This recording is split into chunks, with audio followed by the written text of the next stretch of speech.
routine for most young people today is established pretty clearly.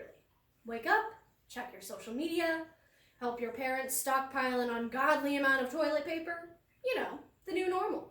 And after a long day of quarantine, maybe sitting back to relax, listening to music on your brand new record player. That's right. Even with today's modern luxuries, it does seem pretty strange that young people nowadays are actually taking an interest in all things vintage. And according to Armstrong State University cultural scholar August Pritchett, these vintage items can spark genuine feelings of nostalgia, defined by Merriam-Webster as an excessive yearning for some past period or condition. For instance, people can be nostalgic about music, slang, or slightly cringeworthy fashion. Looking at you, early 2000s Lady Gaga. Wouldn't it be better to go back to the good old days, some say? Would it? Nostalgia can spark many desires, anywhere from yearning to take one last drive around in your first car to wishing that a certain political party was back on top. But to truly unmask the importance of nostalgia socially and politically, let's first throw back and examine nostalgia's rich history. Next, we'll fast forward to take a closer look at nostalgia's modern applications. And finally, we'll go back to the future and examine the implications that nostalgia has on a world that is constantly changing. Nostalgia was first recognized as a part of the human experience at a time that doesn't exactly conjure up nostalgia itself. Psychologist, doctor, and philosopher Neil Burton cites wartime in Switzerland in the year 1688 as the backdrop for nostalgia's first lingual recognition. However, at this time, Swiss physician Johannes Hofer considered nostalgia to be more along the lines of a psychological ailment rather than a legitimate feeling, even going so far as to coin it as such in his widely accepted 1689 dissertation. An August 26, 2018 article from The Atlantic further outlines this dissertation's resulting social code regarding the treatment of those afflicted with nostalgia. Burning, leeching, and burying people alive were all commonplace punishments for those who displayed even an inkling of a feeling that we now know as normal today. As Marty McFly would say, that's heavy. Luckily, nostalgia is no longer punishable by death today, although one can argue we are beaten to death in references from the past. And the film industry began to recognize this trend roughly a century ago. According to acclaimed artist and screenwriter Brianna Jones, the first ever Hollywood remake of a film was of a movie called The Great Train Robbery, produced at the turn of the 20th century, and it laid the groundwork for the hundreds of American film and television remakes to come. And as time has gone on and the way we make movies have changed, surprisingly, directors have more often than not either turned to reboots or featured vintage products in their films, which can explain the scrunchie on your boyfriend's wrist or the fanny pack across his chest. Nostalgia has always been able to prompt drastic changes in pop culture, but how does it impact the way we live in the present? According to author and Harvard professor Svetlana Boyd, as she notes in her 2002 book, The Future of Nostalgia, nostalgia has two distinct types, namely reflective and restorative nostalgia. While reflective nostalgia utilizes our past experiences to improve the present state of affairs, restorative nostalgia aims to completely repeat the past. It's what makes us stalk our exes on social media after a breakup.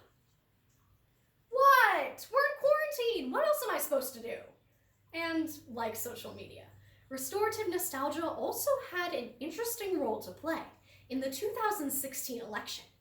In 2016, USA Today compiled sound bites of interviews from a wide assortment of older Trump voters, all answering the key political query, why Trump? And many respondents had similar answers. They believed that America ought to show more self-efficiency again, like it did when they were young.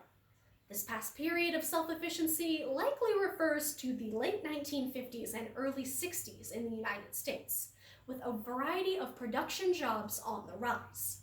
However, without this nostalgic lens, the goal to completely restore this past might not be the best decision for the United States at this time, especially considering the recent progress made by minority communities who could never fully indulge in the lucrative opportunities of this past time period.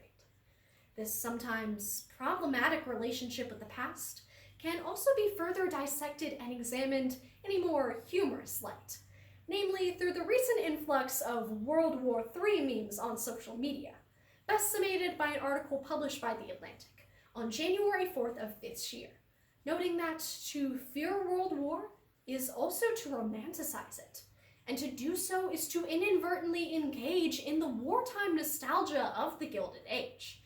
It seems that politicians and memesters alike have tapped into this sector of nostalgia, making people believe that they have no control over their own future.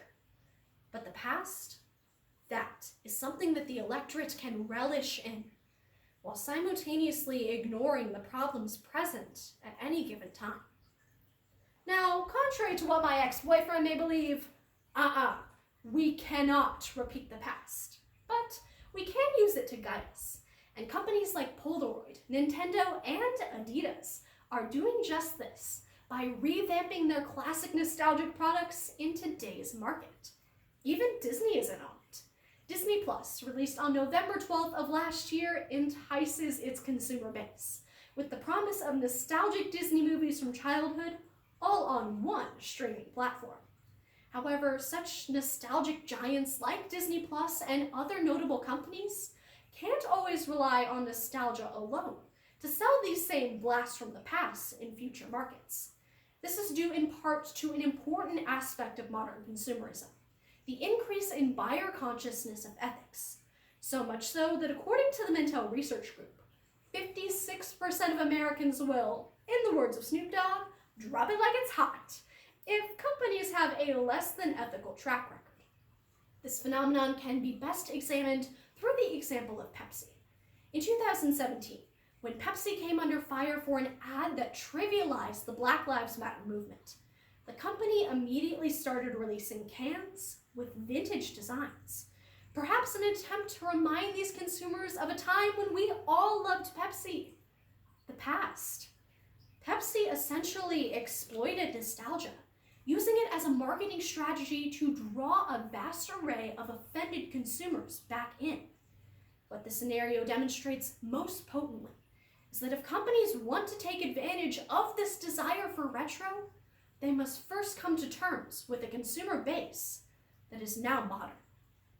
A wise robot once said, "I'll be back." And this message from the Terminator can also apply to the past. It always comes back, whether it's in the form of music, literature, politics, or simply a wistful thought of days gone by. Today, we looked back at nostalgia's history, how it shapes our modern society, and how nostalgia can have an increased amount of impact on our future. For instance, these nostalgic feelings today, especially amongst our youth, that can help us bridge generational divides that have haunted us ever since the first adult uttered, "Well, when I was a kid." Because when it really comes down to it, everyone must understand each other's past experiences, so that together through nostalgia, we can shape a world that is fit for tomorrow instead of yesterday.